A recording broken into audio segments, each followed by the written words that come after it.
Diz pra mim, você já parou pra pensar como que o nosso cérebro se remodela quando a gente aprende alguma coisa? Oi pessoal, meu nome é Bruno, eu sou neurocientista e nesse vídeo aqui eu quero falar com vocês sobre a relação entre a memória de trabalho, que também é conhecida como memória operacional, e a nossa capacidade de aprender as coisas. Na série de vídeos sobre memória aqui do canal, eu já abordei sobre o que é memória de curto prazo e até mesmo sobre como o nosso cérebro cria memórias. Eu vou deixar esses vídeos linkados aqui na descrição e vai estar aparecendo no card aqui acima. Mas, para quem ainda não viu, resumidamente, o nosso cérebro consegue criar memórias através de alterações estruturais entre as conexões que os nossos neurônios fazem entre si.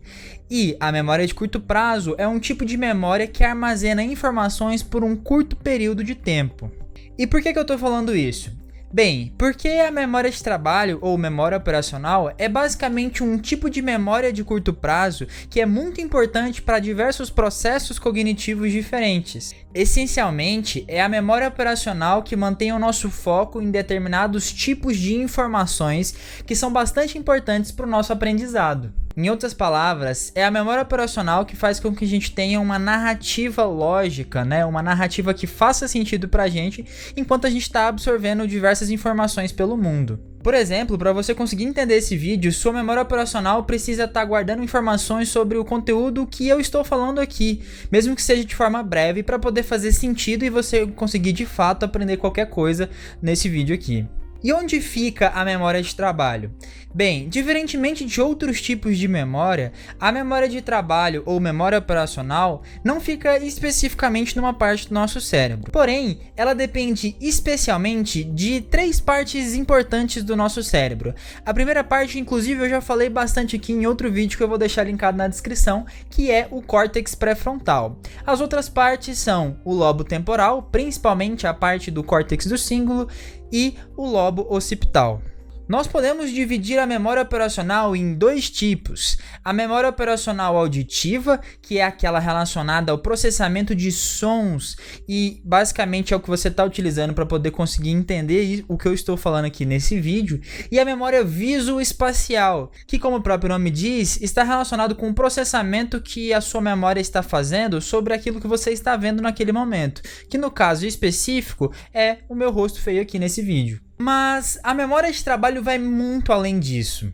Imagine a seguinte situação, eu peço para você resolver essa equação aqui, mas te dou basicamente nenhum tempo para você conseguir anotar ou até mesmo perceber as variáveis e os números que estão expressos nela. Pois bem, o fato de eu não ter te dado tempo suficiente para você conseguir entender essa expressão matemática, basicamente faz com que sua memória de trabalho não consiga criar essas memórias, criar esse armazenamento temporário de informação sobre essa equação, e aí você não consegue trabalhar sobre ela porque não existe uma lógica por trás dela. Nesse sentido, você vai ter uma imensa dificuldade de trabalhar com esses números, uma imensa dificuldade de trabalhar com essa equação, justamente porque a sua memória operacional está deficiente, fazendo com que você não consiga utilizar temporariamente os números para você calcular o que você precisa calcular nessa equação. E isso tem total relação com o nosso aprendizado escolar, uma vez que qualquer tipo de déficit na memória operacional faz com que a gente não consiga de fato reter temporariamente as informações,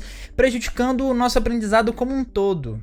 O que é mais interessante para mim é que grande parte da nossa memória operacional é regida pela nossa atenção, ou seja, o foco que a gente consegue dar específico para informações específicas. Nesse sentido, a gente só consegue de fato transformar essa memória de curto prazo, essa memória de trabalho, em uma memória duradoura de longo prazo, através da atenção, do foco e da repetição dessa informação várias vezes. E é justamente por conta da dificuldade do foco que pessoas que têm TDAH têm diversas dificuldades de aprendizado durante a fase escolar, uma vez que elas não conseguem manter a atenção bastante para conseguir fazer um sentido lógico àquilo que ela está vendo, seja através da leitura ou através de aulas expositivas normais.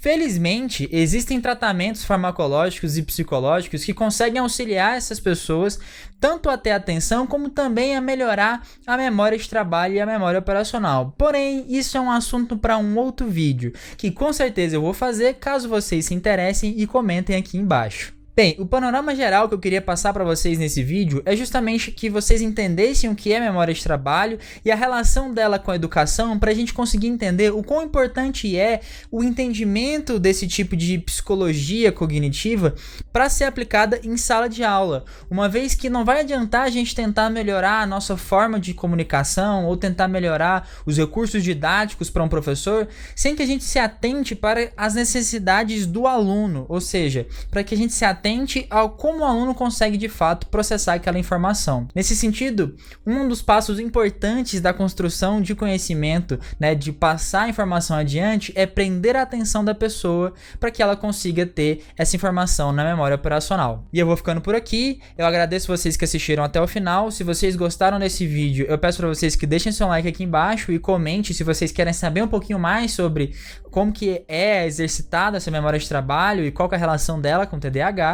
E se vocês ainda não são inscritos no canal e gostariam de receber mais conteúdo de neurociência de uma forma simples e descomplicada, eu peço para você que se inscreva aqui embaixo e ative as notificações clicando no sininho.